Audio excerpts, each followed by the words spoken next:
Salam alaikum wa rahmatullahi ta'ala wa barakatuh. Bienvenue encore une fois sur ma chaîne.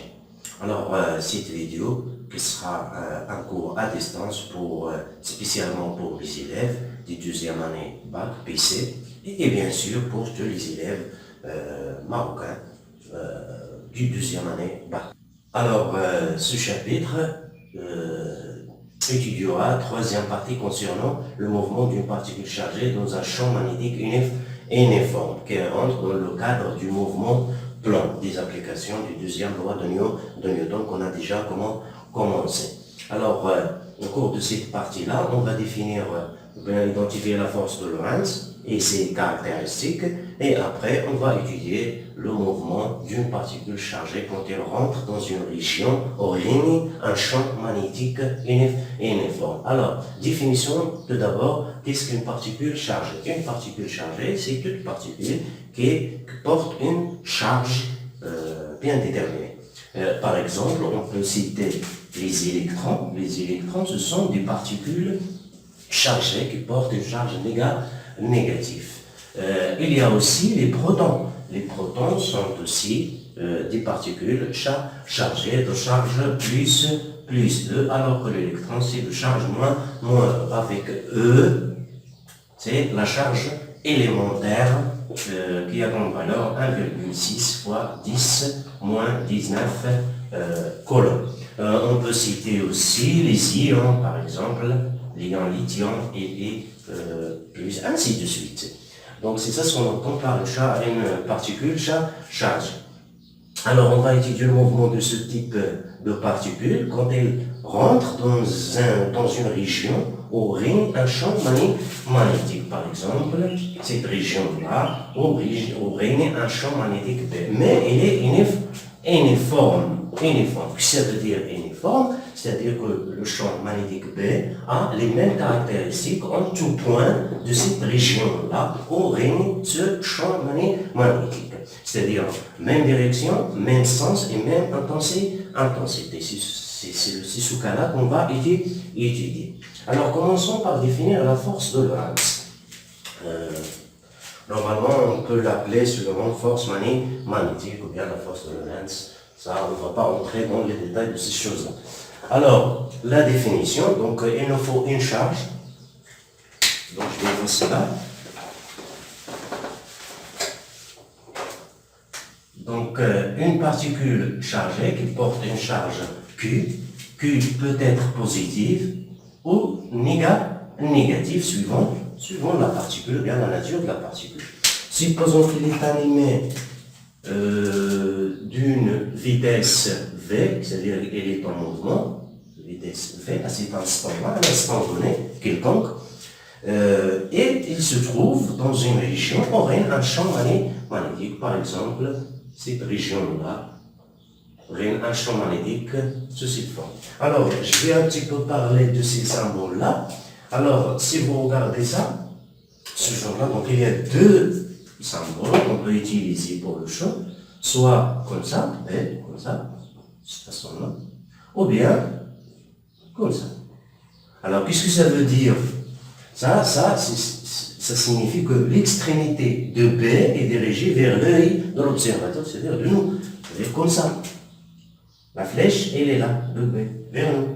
Alors que CB est représenté de cette façon-là, ça c'est pour les vecteurs en général, c'est qu'elle rentre dans le tableau, ou bien la page de la feuille. Alors dans ce cas-là, on prend ce cas particulier, qu'elle rentre vers l'intérieur. Alors, cette charge-là, donc il s'agit d'une charge, il y a une particule chargée, c'est mieux. Donc une particule chargée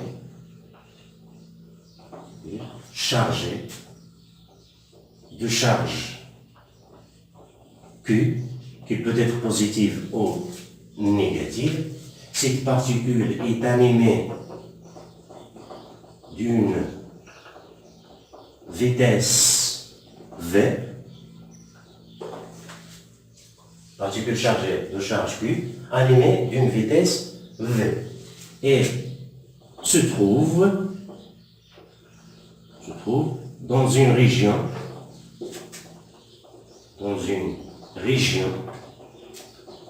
où règne, ou bien où il existe un champ magnétique,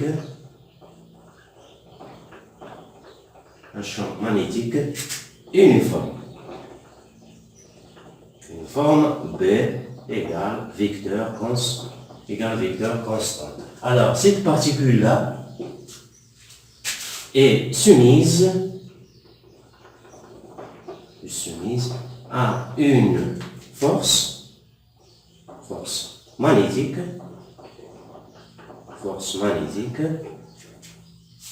qu'on désigne par F, qu'on note F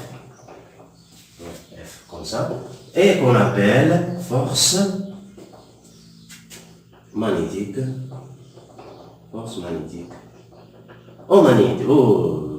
tout simplement de Lorentz. La force de Lorentz. Cette force-là, donc cette force a comme expression vectorielle, F égale à Q, la charge, V, la vitesse V, vectorielle, le champ magnétique B. Ça, c'est l'expression de cette force qu'on appelle force de Lorentz. Alors ça, c'est la définition. Donc, une particule chargée de charge Q qui rentre dans une région où règne un champ magnétique uniforme B, soumise à une force qu'on appelle force magnétique et qui a comme expression vectorielle F égale à Q, V vectorielle B. Alors, passons maintenant aux caractéristiques de cette force-là. Alors, deuxièmement, caractéristiques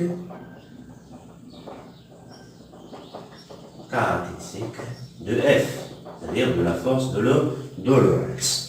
Alors, on va commencer tout d'abord pour donner. Je vais effacer cette définition-là pour avoir un peu d'espace.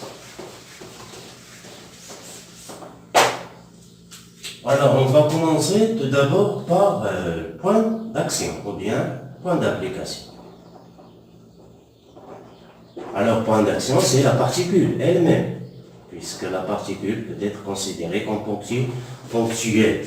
Donc, c'est la particule elle-même, puisqu'elle est considérée comme ponctuelle. Alors, pour la direction,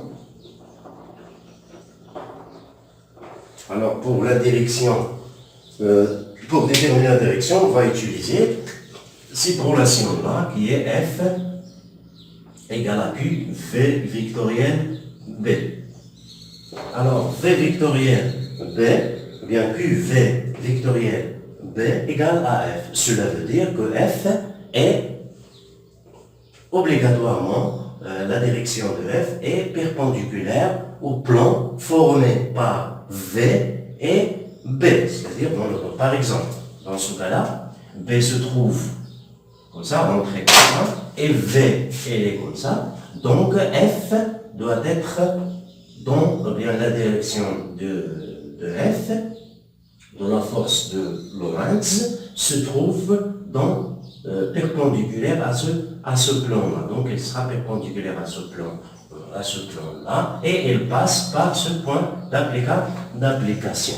Donc, elle est perpendiculaire, je vais l'écrire comme ça, perpendiculaire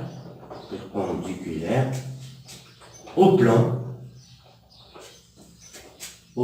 formé par B et V. Et bien sûr, cette direction-là passe par le point d'application, bien le point d'application. Alors maintenant pour le sens. Donc Donc, pour le sens, il est déterminé par une règle mnémotechnique qui concerne les trois doigts de la main droite. Faites attention, de la main droite. Alors, comment on détermine ça? Comment on peut le déterminer? Donc, l'index, ou bien le pouce, donc le pouce donne le sens et dans le sens de QV. Alors que l'index, il est dans le sens de B. Alors, on fixe le pouce dans le sens de QV. Faites attention bien au signe de Q, parce que si Q est négative, alors le sens du pouce sera dans le sens contraire de V. S'il est négatif. S'il est positif, il sera dans le même sens que V. Alors, pour B, il sera dans le sens de l'index, comme ça. Donc, par exemple, dans ce cas-là, B il est rentré comme ça. Donc, l'index va donner le sens de B. Et si Q est positif, le pouce va être dans ce sens-là. S'il est négatif, elle va être dans ce sens-là. Donc, suivant le signe. Donc, on suppose, nous, pour notre cas, Q est positif. Donc, ça sera dans ce sens-là. Alors, le majeur, par exemple, le majeur va donner le sens de F, ou bien l'intérieur de la main, tout simplement. Donc, B comme ça, QV dans ce sens, donc F, sera dans ce sens-là, ou bien si vous voulez utiliser le majeur, ça sera donné comme ça. Donc, le sens de F est appliqué à ce point-là et porté par cette droite-là. Il se trouve dans ce plan du tableau parce qu'il est perpendiculaire au plan formé par F et B. Donc ça sera ici Fl de Lorentz, c'est bien la force de Lorentz. Alors comme ça on détermine le sens, donc déterminer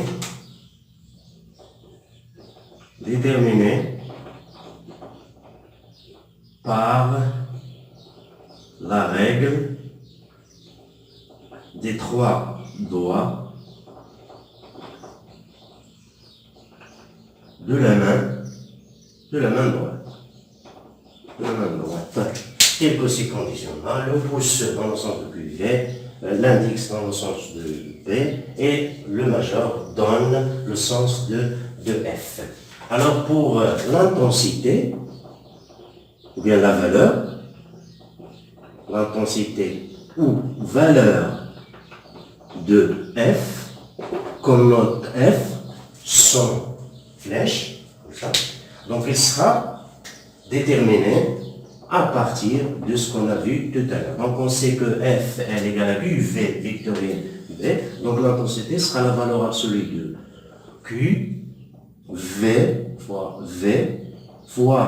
B, ce sont des valeurs, bien sûr, fois le sinus de alpha. Alors, qu'est-ce que ça veut dire alpha? Que signifie alpha ici? C'est l'angle conforme QV avec B. Cet angle-là, ça c'est d'après la définition du produit victorien. Dans le cas du produit scalaire, on fait la norme du premier fois la norme du deuxième fois le cosinus, l'angle entre les deux. Ça c'est pour le produit scalaire. Alors pour le produit victorien, ça sera le sinus alpha. Alors quelques remarques concernant cette valeur-là. Alors pour cette valeur, par exemple, c'est B. Donc si B égale à 0, c'est-à-dire il n'y a pas de champ, donc F égale à 0. Bien, je vais sous forme victorienne, comme ça. S'il n'y a pas de champ, il n'y a pas de force de Lorentz. Si la vitesse aussi est nulle, la force de Lorentz sera nulle aussi. Ça c'est d'après cette relation. Là aussi, c'est l'angle entre B et F, c'est-à-dire si V et B sont collinéaires, c'est-à-dire l'angle entre les deux est P ou bien moins P, dans ce cas-là, sinus de P égale à 0, sinus de moins P égale à 0, donc il n'y a pas de force. Donc c'est V et B sont collinéaires, alors, s'ils sont collinéaires, alors F égale à 0, puisque sinus alpha va être égal à 0, va être égal à 0. Alors, F aussi il est maximal quand si sinus alpha est maximal. Alors, sinus alpha est maximal si alpha égale à pi sur 2 ou bien moins P sur 2, c'est-à-dire si sinus alpha égale à 1 ou bien égal à moins 1, donc F sera maximal. Donc, c'est sinus alpha égale à plus ou moins 1, c'est-à-dire que alpha égale à plus ou moins P sur 2, alors dans ce cas-là, F est maximal, et F est maximal, et il y a comme valeur F égale à la valeur absolue de Q fois V fois B. Là, ça c'est le cas par exemple qu'on voit ici, c'est F et B sont perpendiculaires, c'est V et B sont perpendiculaires. Alors dans ce cas, l'angle entre les deux, c'est P sur 2, donc sinus P sur 2 c'est 1, donc F sera maximal. Donc c'est F et B sont perpendiculaires, F sera maximal. Alors, ça c'est concernant la force de Lorentz, ici caractéristique, comment les déterminer. On passe maintenant à l'étude du mouvement d'une particule chargée dans un champ magnétique uniforme. C'est ce qu'on va voir dans la partie numéro 3. Donc ça c'est B, caractéristique de F c'est B, normalement. A c'est la définition et B c'est les caractéristiques. Alors je vais passer aux deuxième question. Alors on passe à l'action d'un champ magnétique uniforme sur une particule chargée en mouvement. Alors soit on va considérer une particule, soit une particule de charge Q animée d'une vitesse V, dans un champ, ou bien dans une région, on aurait un champ magnétique B uniforme. Alors, cette particule-là, il est en mouvement et il se déplace, par exemple, d'un point A vers une position B, d'une position A vers une position B, bien sûr, dans ce champ magnétique, il y a un champ magnétique et elle est animée d'une vitesse V. Elle est animée d'une vitesse V, par exemple, et le champ magnétique, ça sera, par exemple, comme ça. Ça, c'est pour démontrer seulement. Alors, appliquons le théorème de l'énergie cinétique à cette particule entre A et B. Alors, il y aura delta E C entre A et B égale à la somme, ça c'est d'après le théorème de l'énergie cinétique qu'on a déjà vu. Alors, delta EC, ça sera égal à la somme des forces, ou bien des forces appliquées au système entre A et B, au travail de toutes les forces FI appliquées au système entre A et B. Alors, on va négliger bien sûr le poids de la particule, il est négligeable, son effet n'est pas perceptible. Et le reste, donc, la particule n'est soumise que à la force de Lorentz qu'on a déjà vu. Donc, ça va donner le travail de la force de Lorentz entre A et B. Mais on a vu tout à l'heure que la force de Lorentz Fn est perpendiculaire au plan formé par B et par V. Ce qui est important, c'est qu'il est perpendiculaire à V. Alors, s'il est perpendiculaire à V, c'est-à-dire qu'il est perpendiculaire à chaque instant à la trajectoire. Donc, F est toujours perpendiculaire à la trajectoire. Alors, qu'est-ce qu'on peut conclure de ça? Que le travail de Fl est nul, bien sûr, puisque Fl, faut le vecteur déplacement. Vecteur déplacement, c'est dans le plan de la trajectoire. Donc, puisqu'il est Fl est perpendiculaire à la trajectoire, il doit être perpendiculaire au vecteur déplacement AB. Donc, Fl scalaire AB doit être égal à 0, et ce travail-là est nul. Donc, cela veut dire que l'énergie cinétique en A égale à l'énergie cinétique en B.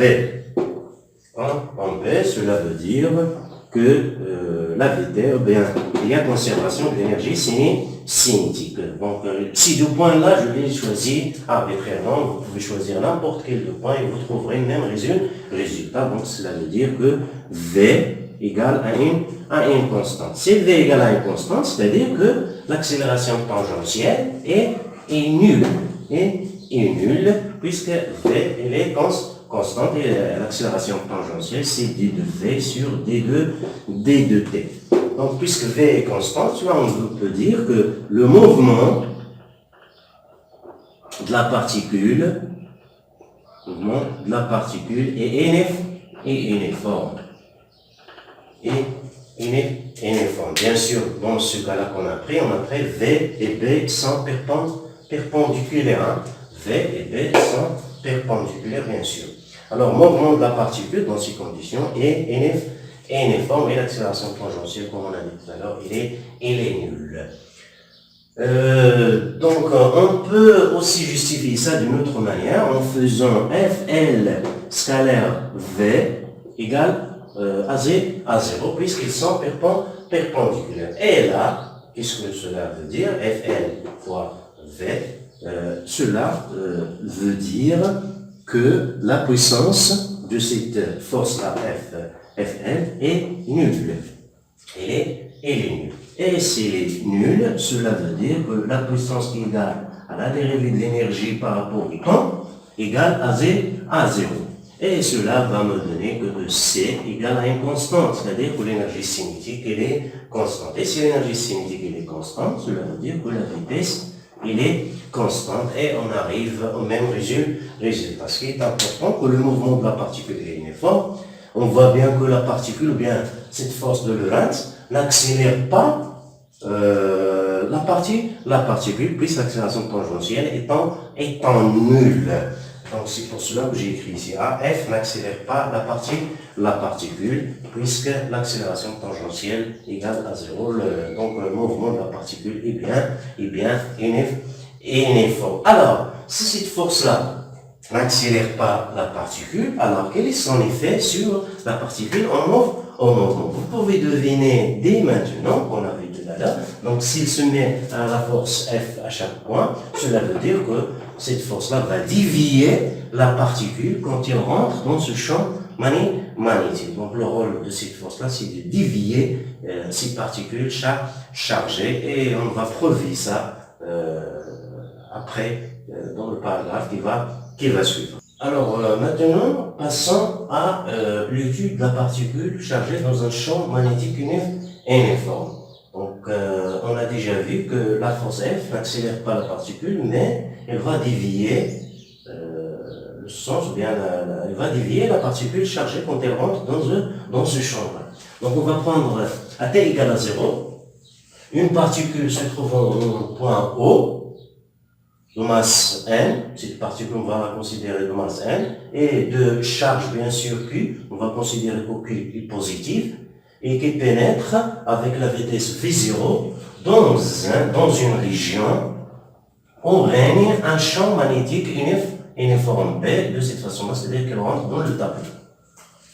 Avec B c'est une constante, et bien sûr V0, vitesse initiale V0, avec laquelle elle rentre dans cette région, la particule rentre dans cette région, elle est perpendiculaire à B. Bien attention à ça.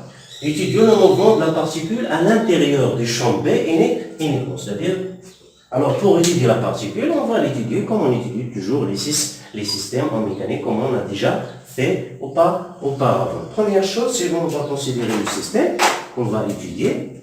Donc, le système. Donc, notre système, c'est la particule elle-même. C'est la particule. Et bien sûr, le référentiel. On va choisir un référentiel. Donc, il faut toujours choisir un référentiel d'étude. Donc, le référentiel, par exemple, le référentiel terrestre ou bien le repère lié, ou bien le référentiel, par exemple, lié à l'instrument qui crée ce champ magnétique-là, par exemple, le dispositif d'Helmholtz ou bien les bobines d'Helmholtz qui crée ce champ magnétique.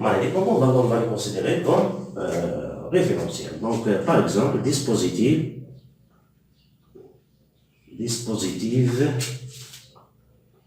qui crée, bien lié un dispositif qui crée le champ B. Vous pouvez choisir le repère terrestre, le référentiel terrestre, c'est-à-dire lié à la surface de la Terre, le laboratoire par exemple. Alors, ça c'est pour le référentiel. Et après, il nous faut un repère. Hein?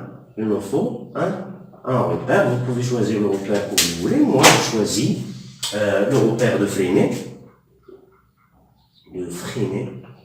Le repère de Freinet qui a comme vecteur unitaire T et N, la normale. T, c'est la tangentielle qui est tangente. Tout d'abord, le repère de Freinet est lié à la particule en mouvement. Son vecteur unitaire T est toujours tangente à la trajectoire dans le sens du mouvement, c'est-à-dire dans le sens de V. Et vecteur unitaire N qui est perpendiculaire et dirigé vers le centre de la courbure, par exemple dans ce cas-là. Donc ça, on va prendre une petite courbure ici.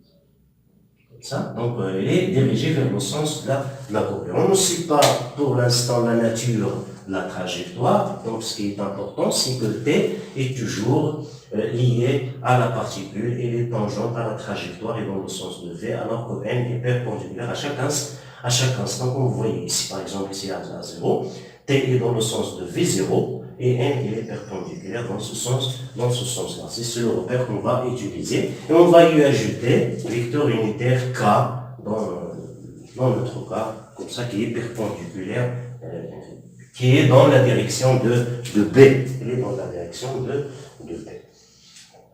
Alors, après, on va passer au bilan des forces.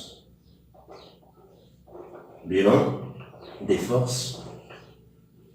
J'ai déjà signalé que AT égale à 0, la particularité en haut, l'origine, l'instant T égale à 0, donc ça c'est le repère d'espace et le repère temporel. Donc AT égale à 0, la particularité en haut, à cet instant. Alors, le bilan des forces, le poids, il est négligeable. Il est négligeable devant la force de Lorentz. Donc, les frottements aussi sont négligeables. On considère que l'expérience s'effectue dans le vide, par exemple.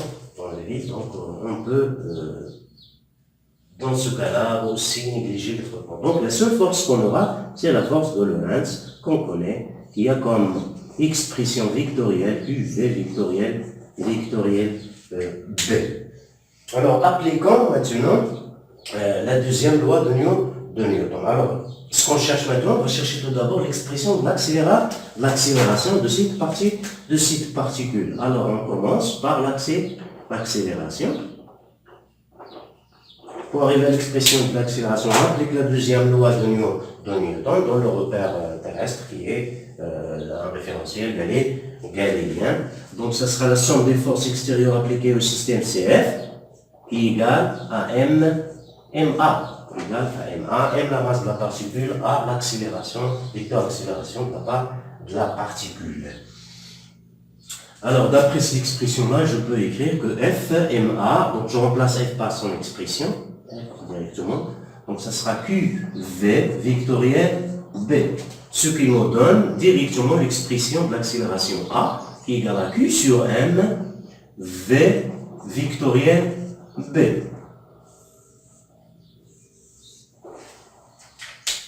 Alors, l'expression à chaque instant, ça s'écrit sous cette forme-là. Alors, détaillons un petit peu cette accélération-là. Par exemple, à t égale à 0, on va trouver l'expression bien le sens de f. Donc, ça sera cette règle-là. Donc, ça sera f sera dans ce sens-là. À cet instant-là, là aussi, je prends la direction, donc ça sera dans ce sens-là. Donc, ce sera f, fl.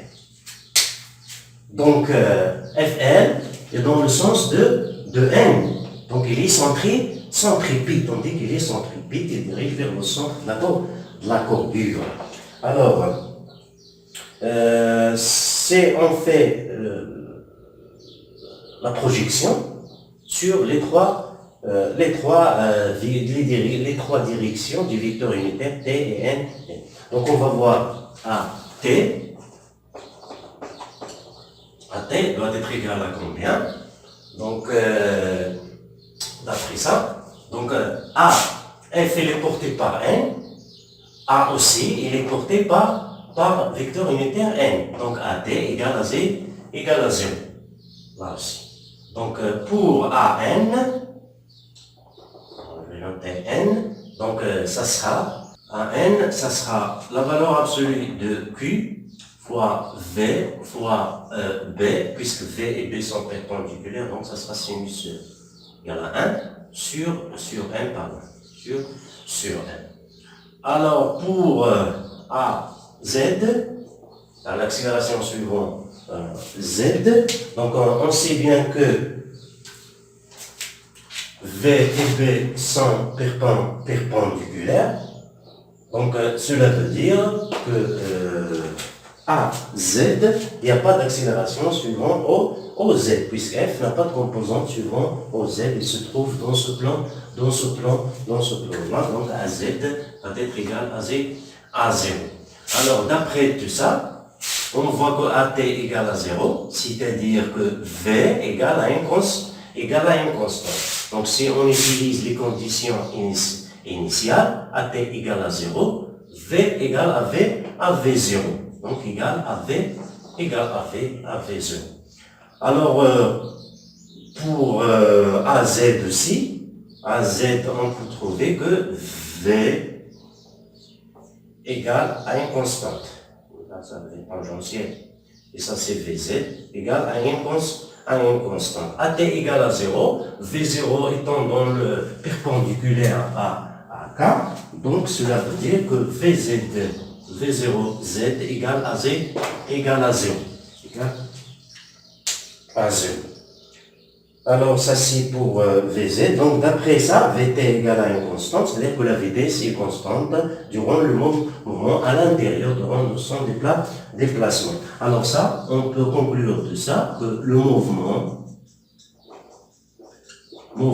est uniforme. Mouvement, il est uniforme. Il est bien uniforme. C'est ce qu'on a vu tout à l'heure en utilisant l'énergie cinétique.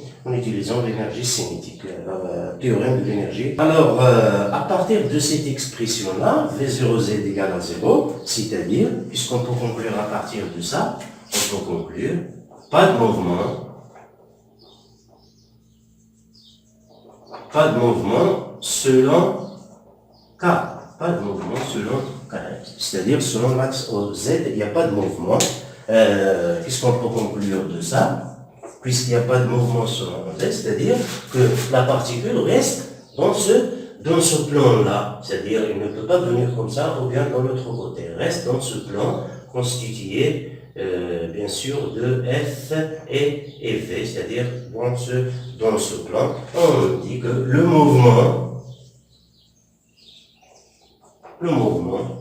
est plan. Le mouvement est plan. Cela veut dire mouvement. Donc à partir de cela, on conclut que le mouvement est uniforme. À partir de cette expression-là, on vient de démontrer que le mouvement est plan. Donc le mouvement est uniforme et plan. Alors maintenant, on va passer à l'expression de l'accélération normale, AN.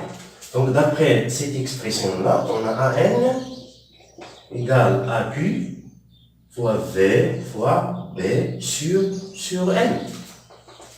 On sait que maintenant la vitesse est constante, donc on peut écrire directement V0 ici, puis V0 B sur M. L'expression de AN, on l'a déjà, c'est V carré sur R. Avec R, c'est le rayon de la courbure à chaque instant. Donc d'après cette relation-là, ça c'est V0 aussi, puisque la vitesse est constante. À l'intérieur de cette région-là, je simplifie par V0, ça va me rester ici V0, et comme ça j'obtiens l'expression du rayon de la courbure, elle doit être égale à Q, B sur M, V0 sur M, V0. C'est ça? Donc ça sera R, non. Je prends une erreur ici, donc ça sera R, ça sera M, V sur Q, B. Sur Q, B. J'ai mélangé un petit peu les choses. Donc M fois V sur Q, QB. Donc ça c'est l'expression de rayon de la trajectoire de courbure, de trajectoire à chaque instant. Alors, M étant constant, vitesse V0 il est constant, Q il est constant, B il est constant. Cela veut dire que le rayon il est constant. Alors si le rayon est constant, c'est-à-dire que la trajectoire est un cercle. Donc comme ça, on fait comme conclusion le mouvement de la particule, bien sûr, mouvement de la particule, à partir de cette étude-là, mouvement de la particule est uniforme ou bien est circulaire uniforme. Circulaire uniforme. Après ce qu'on a vu ici. Donc on a démontré que la particule a un mouvement uniforme et il a une trajectoire circulaire à partir de cette relation. Donc vous voyez bien que la déviation dans ces conditions-là, on apprend que B étant perpendiculaire à V0. Donc dans ce cas-là, le mouvement de la particule est circulaire et uniforme. Donc il est circulaire plus précisément. Donc faites bien attention, ça on étudie le cas où B est perpendiculaire à V0. Si B avec V0 fait un angle alpha, ça, la nature du mouvement de la trajectoire va changer un petit peu. Alors ce qui nous concerne nous, c'est ce cas-là qu'on vient de voir. Alors vous voyez bien que la force de Lorentz n'accélère pas la particule quand elle rentre dans ce champ, dans cette région-là, mais elle dévie la particule et sa trajectoire devient circulaire. Alors, comme on a dit tout à l'heure, la force de Lorentz n'accélère pas la particule, mais dévie la particule. Alors, supposons une région, qui est en noir ici, ce cercle-là, c'est une région où règne un champ magnétique B qui rentre comme ça. Alors, sans ce champ, la particule chargée, ou bien un vaisseau de particules qui rentre en ce point là-haut avec une vitesse V0, va suivre son chemin directement vers l'écran à ce point-là. Donc l'impact de ces particules-là sera en ce point-là directement, puisqu'il n'y a pas de déviation, puisqu'il n'y a pas de champ, puisqu'il n'y a pas de force, s'il n'y a pas de champ.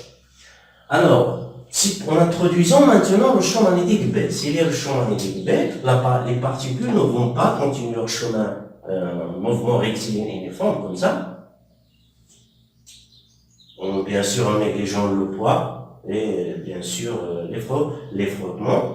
Donc il sera en mouvement rectiligne uniforme et arrivera à ce point-là. Alors, si on introduit le champ magnétique B, dans ce cas, il y aura déviation de ces particules-là, et ça c'est évident. Par exemple, ici à ce point-là, en faisant attention qu'au Q est négatif, donc QV étant négatif, ça sera dans ce sens-là, donc QV sera dans ce sens-là, QV sera dans ce sens contraire.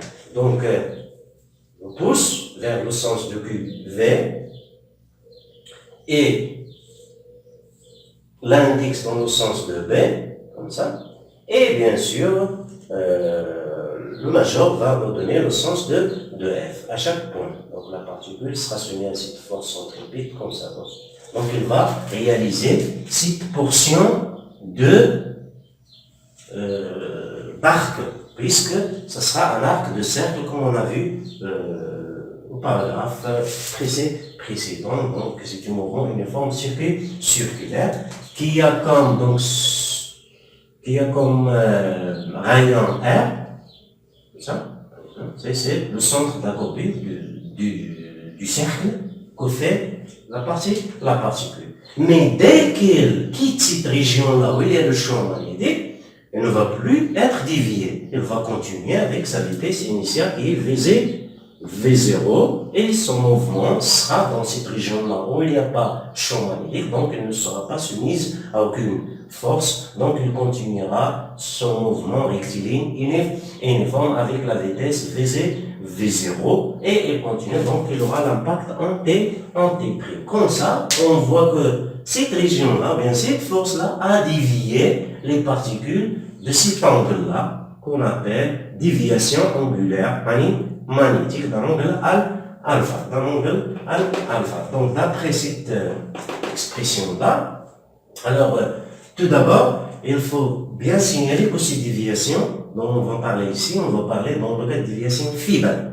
C'est-à-dire faible, c'est-à-dire que cet angle-là, alpha, est très petite. Cela veut dire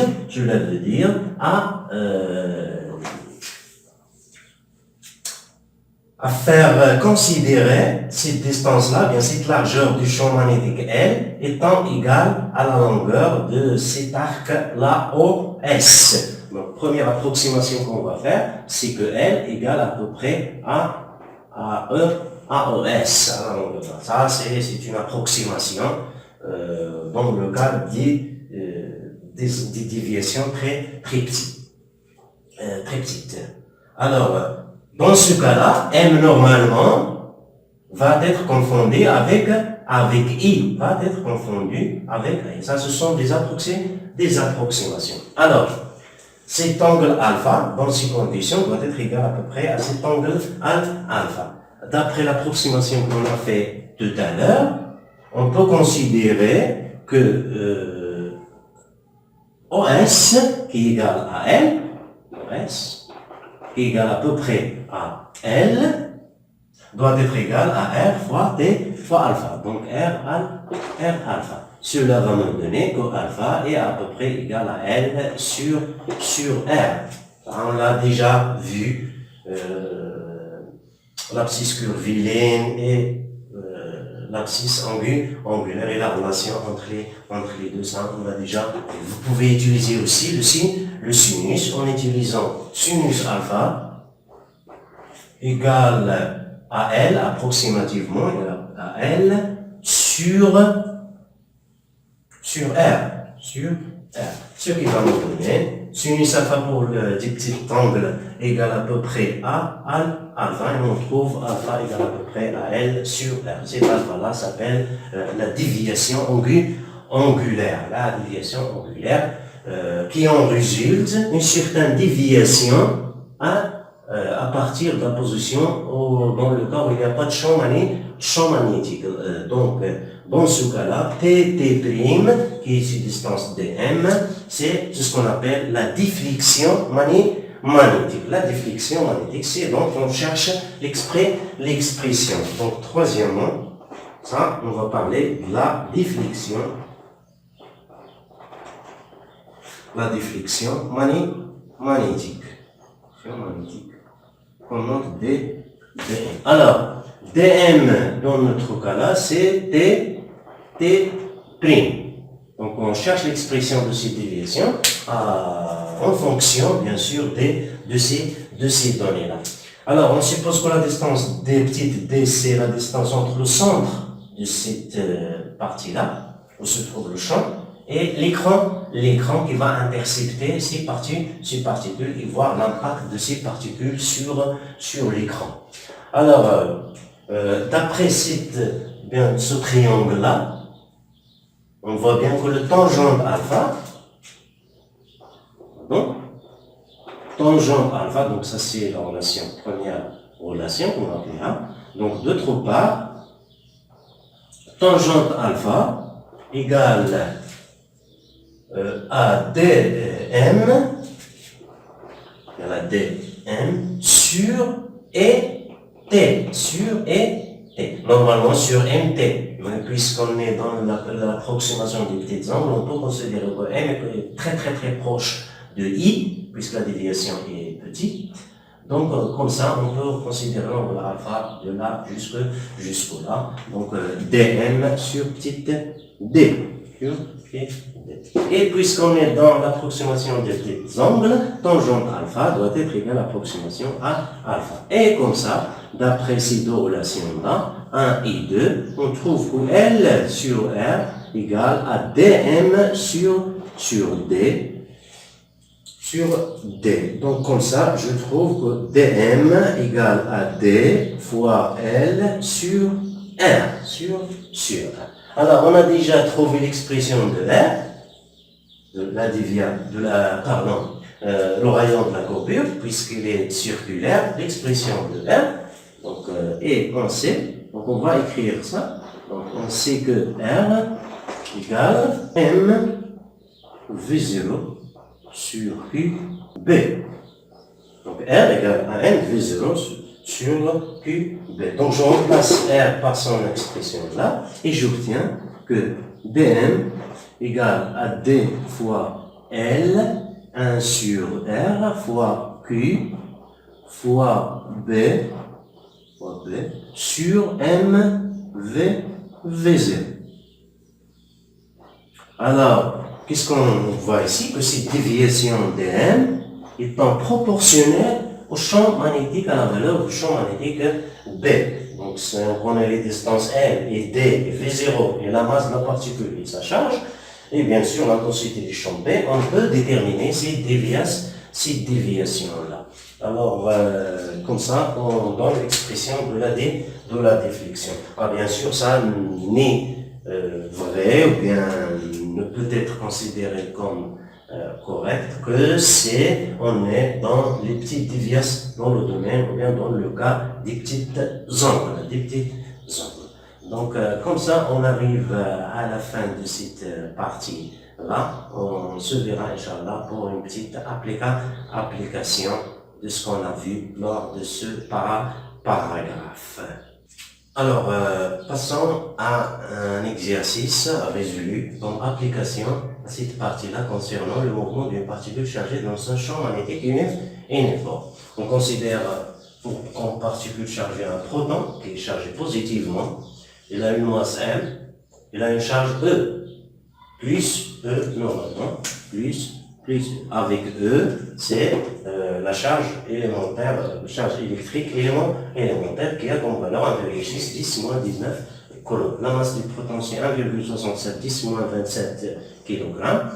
B étant perpendiculaire à V, on néglige le poids de la particule devant la force magnétique, c'est-à-dire dans cette région de champ, la particule n'est soumise que à la force magnétique, la force de Lorentz. Les questions montrer que le mouvement du proton dans le champ B est uniforme et donner le rayon de courbure de sa trajectoire. Calculer la valeur de la vitesse V de la particule pour R égale à 0,5, c'est-à-dire le rayon de la trajectoire est 0,5 mètres, et B égale à 0,4 Tesla. Alors commençons par répondre à la question numéro 1. Nature du mouvement, ou bien montrer que le mouvement est uniforme. Donc, montrons que le mouvement du proton dans ce champ B, qui est uniforme, est uniforme. Pour démontrer qu'il est uniforme, il faut démontrer que V égale à une constante. C'est ce qu'il nous faut. Alors, la première chose à remarquer, on a déjà vu que la force Fn, force de Lorentz, est toujours perpendiculaire à V, perpendiculaire à la vitesse, suite à la relation qu'on a déjà vue, F égale à QV vectoriel B, qui est nécessairement perpendiculaire à V et perpendiculaire à B. Ce qui nous intéresse, c'est qu'il est perpendiculaire à V. Et puisque le mouvement est plan, donc FL est perpendiculaire à V, et on sait que le mouvement est plan, ça d'après ce qu'on a vu auparavant dans le cours.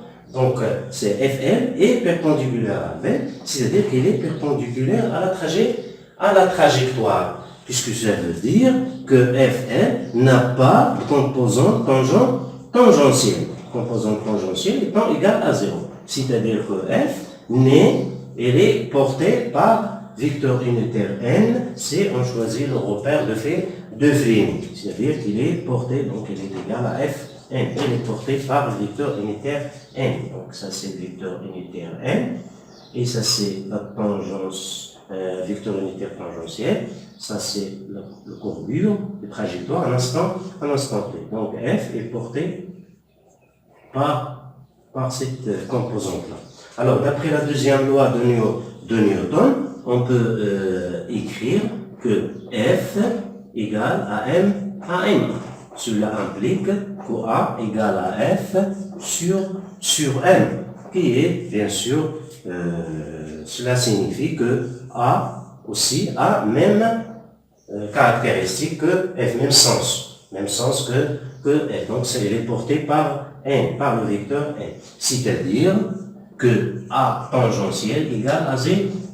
Cela implique que d de V sur d de t égale à 0. Cela implique que V, c'est une constante, conclusion, directement, mouvement uniforme.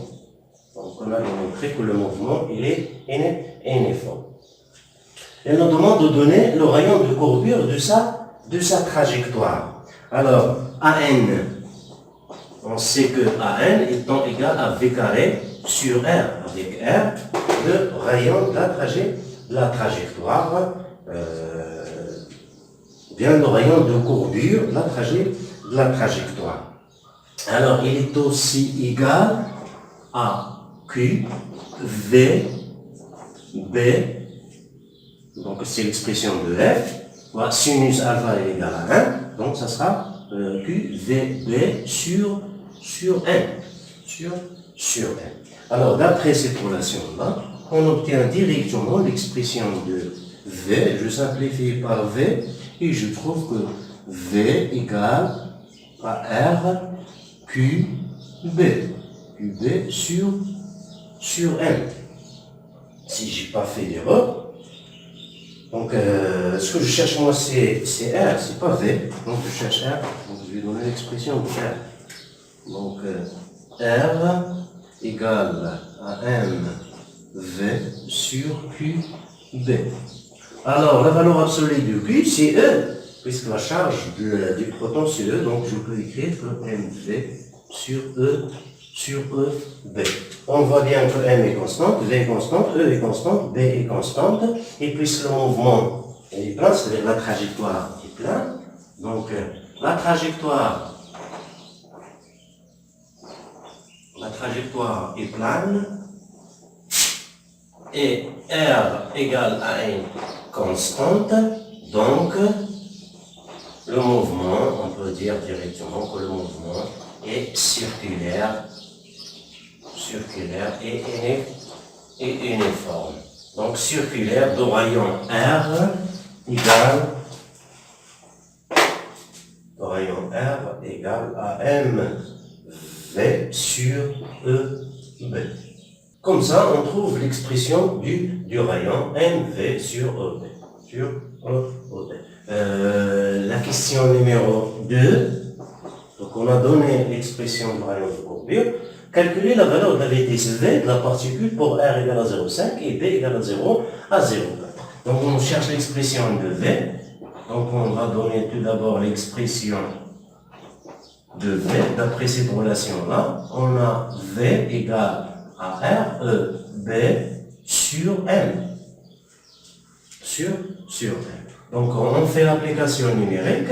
V égale au rayon 6,05 fois 1,6 fois 19, 10 à la puissance moins 19, fois, donc il faut faire attention toujours les unités internationales, donc ce sera 0,4 Tesla, et la masse du proton, il est en kilogrammes, 1,65 moins 0,25. Donc on trouve comme application, donc le résultat sera en mètres secondes moins 5. Donc égal 1,7217 mètres secondes moins 5. Et comme ça, on arrive à la fin de cet exercice. On se verra, Inch'Allah, pour un autre exercice concernant cette partie-là. Et il sera un exercice extrait de l'examen national du baccalauréat, sciences physiques, bien sûr, section PC, de 2016, je pense, 2016. Donc, je mettrai une copie de cet exercice à votre disposition.